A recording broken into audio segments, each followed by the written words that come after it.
Hello, good morning, नमस्कार। क्या हो दोस्तों? तो थे अगर ये यूट्यूब चैनल मदन सिराव पर जो भी मेरो भाई बहन नयो है तो यूट्यूब चैनल ने लाइक शेयर सब्सक्राइब जरूर करियो। तो दोस्तों आप पढ़ रहे राजस्थान में भूगोल और राजस्थान में भूगोल का मैं आपने चलो अरावली पर्वतमाला। अरावली पर्वतमाला का आप 3 पार्ट पढ़ लिया, यानी कि उत्तरी पूर्वी अरावली, मध्य अरावली और दक्षिणी अरावली। अब आप पढ़ेगा आबू पर्वत। ठीक है, तो चौथो अरावली का पार्ट कौन से है? आबू पर्वत। खत्म होने जा रही है अरावली। ठीक है, आबू पर्वत। अगर जेकड़ी नया देखे है वीडियो मेरा तो लास्ट में पीछे जाके देख लियो, प्लेलिस्ट में मिल जाएगा थाने। ठीक है, तो कौन से अपने कने आबू पर्वत।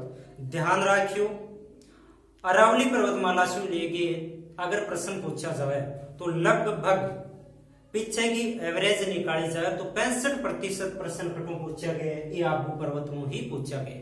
कितना परसेंट? 65% के हिसाब से क्या पूछा गया अभी चर्चा करा। आबू पर्वत को फैलाव की बात करी जाए तो कौन से जिले में है? सिरोही जिले। कौन से जिले में है वो? फैलाव सिरोही जिला।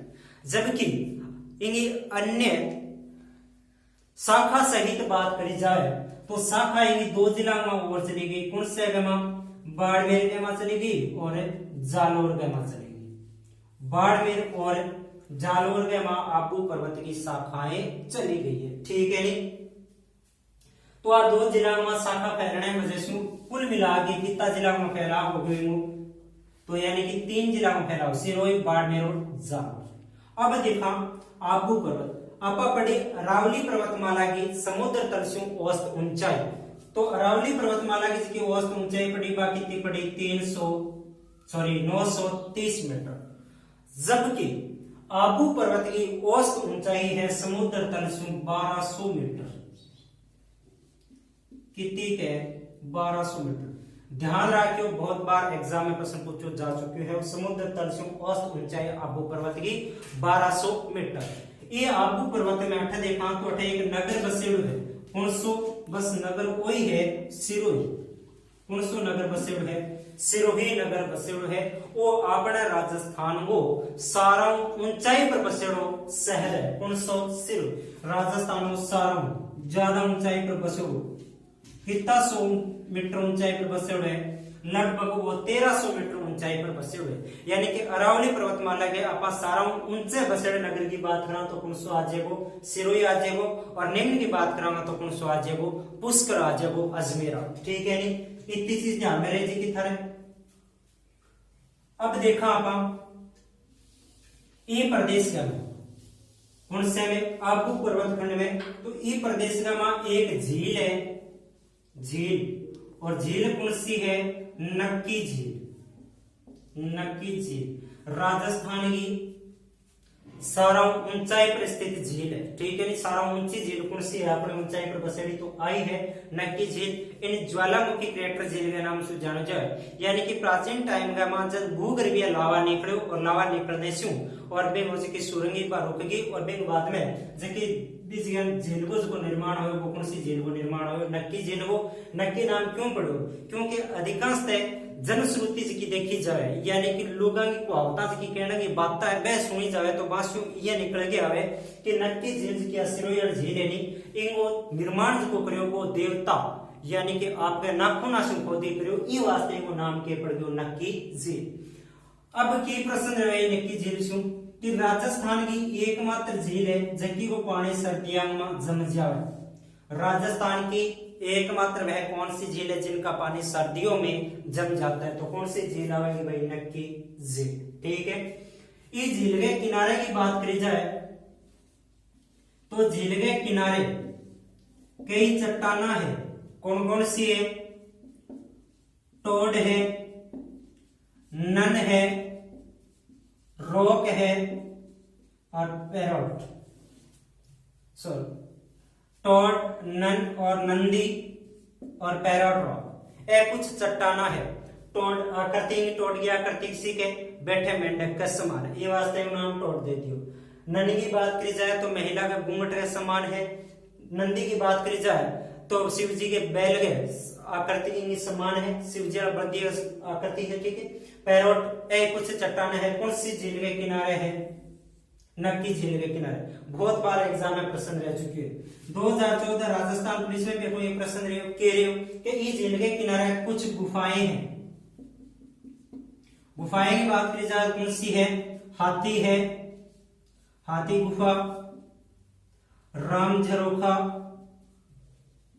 और चंपा, ए कुछ की है गुफाएं हैं जो कि कौन सी झील के किनारे है? नक्की झील के किनारे है। ठीक है, अब देखा है झील के किनारे और बात करी जाए तो झील के किनारे एक पॉइंट है। आइए पॉइंट बनाती हूं। अगर इन जगह खड़े रहेगी, देखियो जाए झील के किनारे से खड़े होकर देखे तो उगते हुए सूर्य वो दृश्य आप देख सका और अस्त होता है सूर्य वो दृश्य देख सका। यानी कि किए सूर्य उदित हो रहे, किए सूर्य अस्त हो रहे, बात चीज आप देख सका। और ये जो पॉइंट को नाम दे दियो, वो के नाम दे दियो? Sunset point. के नाम दे दियो? Sunset point. तो ध्यान में रखियो सनसेट पॉइंट कौन सी झील के किनारे है? नक्की झील के किनारे। ठीक है, अब देखा आप ये झील आबू पर्वत के संबंध में, तो ये प्रदेश की सारंग ऊंची चोटी, आबू पर्वत की सारंग ऊंची चोटी, ऊंची चोटी, ऊंची चोटी की बात करी जाए तो बस बाई चोटी आएगी कौन सी? गुरु शिखर चोटी। सारा ऊंची चोटी कौन सी हटेगी? गुरु शिखर है। और गुरु शिखर की लगभग ऊंचाई कितनी है? 1722 मीटर है। गुरु शिखर की ऊंचाई कितनी है? 1722 मीटर। ठीक है, एक बाद में बात करी जाए गुरु शिखर के बाद में है इनकी दूसरी चोटी की बात करी जाए तो दूसरी ऊंची चोटी है शेर। यानी कि पहली तो कौन सी होगी? गुरु शिखर, और दूसरी कौन सी हो जाएगी? शेर। शेर की बात कराएंगे कुल ऊंचाई की, तो शेर की कुल ऊंचाई है 1597 मीटर। गुरु शिखर 1722 और शेर की ऊंचाई कितनी होगी? 1597। इनके बाद में बात करी जाए तो दिलवाड़ा या फिर दिलवाड़ा तीसरी ऊंची चोटी होगी और 1442 मीटर की है औसत ऊंचाई है। 1442 मीटर की होगी ऊंचाई होगी। तो ये पर्वत की आबू पर्वत की मूल कुछ चोटियां हैं, यानी कि गुरु शिखर हो जाएगी, शेर हो जाएगी, दिलवाड़ा हो जाएगी। इन बाद में बात करा तो जरगा जी उदयपुर का वहां चली जाएगी। फिर बाद में अचलगढ़ हो जाएगी 1380। ठीक है, चौथी हटेगी प्रदेश की बात कौन सी हो जाएगी? अचलगढ़ की 1380 मीटर। तो ए हो जाएगी कुछ चोटियां हो जाएगी। ठीक है, अब देखा तो ये प्रदेश का वहां एक पठार भी है, यानी कि आबू पर्वत से सटेड़ो एक पठार भी है। और आबू पर्वत से सटेड़ो पठार कौन सो है? तो बिन जानो जाए उड़िया के पठार के नाम से, उड़िया का पठार। कौन सा पठार है? उड़िया को पठार। उड़िया को पठार अपने राजस्थान में सर्वोच्च पठार है। राजस्थान का सर्वोच्च, राजस्थान वो सर्वोच्च पठार है कौन सो? उड़िया को पठार। औसतन लंबाई ऊंचाई देखी जाएगी तो ऊंचाई है 1360 मीटर। उड़िया के पठार की ऊंचाई कितनी है? 1360 मीटर।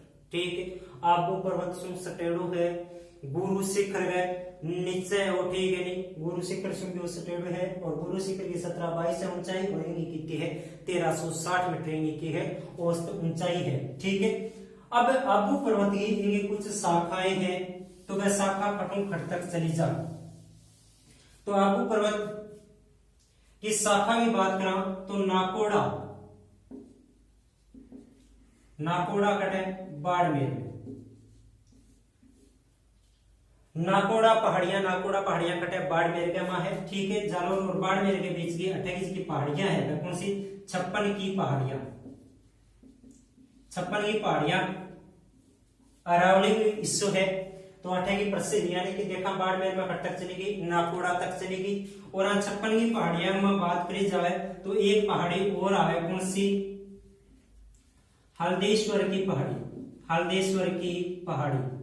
हल्देश्वर की पहाड़ी है, इन ऊपर एक दुर्ग बनेलो है। कौन सी पहाड़ी पर? हल्देश्वर की पहाड़ी पर। हल्देश्वर की पहाड़ी पर एक दुर्ग, और दुर्ग कौन सो बनेलो है पर? जालोर दुर्ग की कुंजी, कौन सा दुर्ग है? सिवाना दुर्ग। सिवाना दुर्ग, सिवाना दुर्ग कौन सी पहाड़ी पर बने हुए? हल्देश्वर की पहाड़ी पर, और इनको निर्माण किन द्वारा करवाया हुआ है? वीर नारायण पंवार द्वारा। वीर नारायण पंवार, वीर नारायण पंवार द्वारा। ये हल्देश्वर की पहाड़ी पर जो विराजमान दुर्ग, कौन सा? सिवाना दुर्ग। ये सिवाना दुर्ग में बात करी जाए तो एक बहादुर शासक कौन है? कल्ला रायमलोथ। कौन हो? कल्ला रायमलोथ। कौन सा शासक है? कल्ला रायमलोथ को वीर नारायण दुर्ग के मां लड़न लाग रहे हो, और इनको आंखें देखा जो वर्णन है वो करो पृथ्वीराज राठौड़। पृथ्वीराज राठौड़, पृथ्वीराज राठौड़ वही है किसो? राव कल्याण मन को बेटो, ठीक है। जगह अकबर की सेवा में वो चलो गए हो, ठीक है नहीं।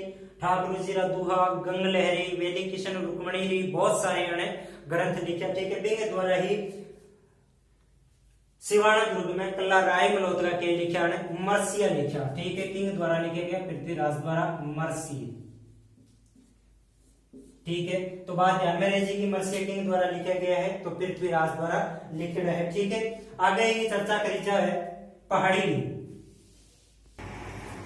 अभी और देखा शाखा घटक फैलनी है, देखा अभी देखा तो जालोर क्या हो? जालोर, जालोर के हमारी शाखा केडी है, और ग्रेनाइट की अधिकता है, ठीक है। दिया तो आप भूकंप जलवायु है पटावानी, तो देखिए भूगर्भ से जो निकलने वाला लाभों है, ठीक है। हिसाब से ये ज्वालामुखी पाटे है, आठों निकली जो लाव ऊपर आगे बढ़ गयो, ठीक है। जम गयो तो चट्टाना जो अंदर ही जम जाए लाव, वह कठोर हो जाए, ठीक है। बोलो जोर को कर लो, ठीक है। बिन के नाम से ग्रेनाइट के वगैरह से जाने जा आप पटांगा आराम से, ठीक है। भूकंप वगैरह पटांगा। तो जालोर, जालोर के हमारी शाखा गई, और शाखा में ग्रेनाइट अधिकता है, तो इन ग्रेनाइट चट्टाना की अधिकता, ग्रेनाइट, ग्रेनाइट चट्टाना की अधिकता है, वह कौन से जिले में है? जालोर में। जालोर में ग्रेनाइट की अधिकता होने की वजह से जालोर ने ग्रेनाइट सिटी के नाम से जाना जाए। ग्रेनाइट सिटी किन के हो जाए? जालोर ने के हो जाए। एक तो जालोर को प्राचीन नाम जाबालीपुर, ठीक है नहीं। तो कई बार पूछ लिया जाए क्या खाते पड़े, तो वो जाड़ वृक्षा की अधिकता लेके या फिर जाबाली ऋषि से लेके वो नाम पड़े, वो क्या पड़े? जालोर पड़े, ठीक है।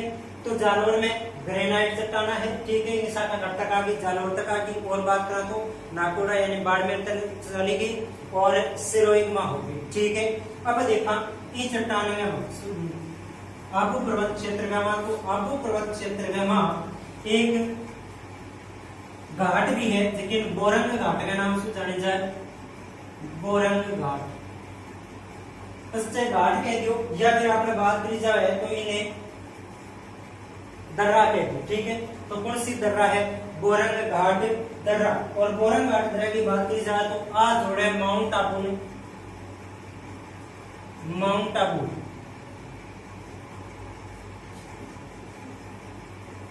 माउंट आबू तो उदयपुर, माउंट आबू किन जोड़े? उदयपुर, माउंट आबू उदयपुर ने कौन से घाट जोड़े? बोरंग घाट। अब अठवां एक प्रश्न और में कि राजस्थान में सर्वाधिक वर्षा वाला स्थान, तो कौन सा हो जाएगा? माउंट आबू, ठीक है नहीं।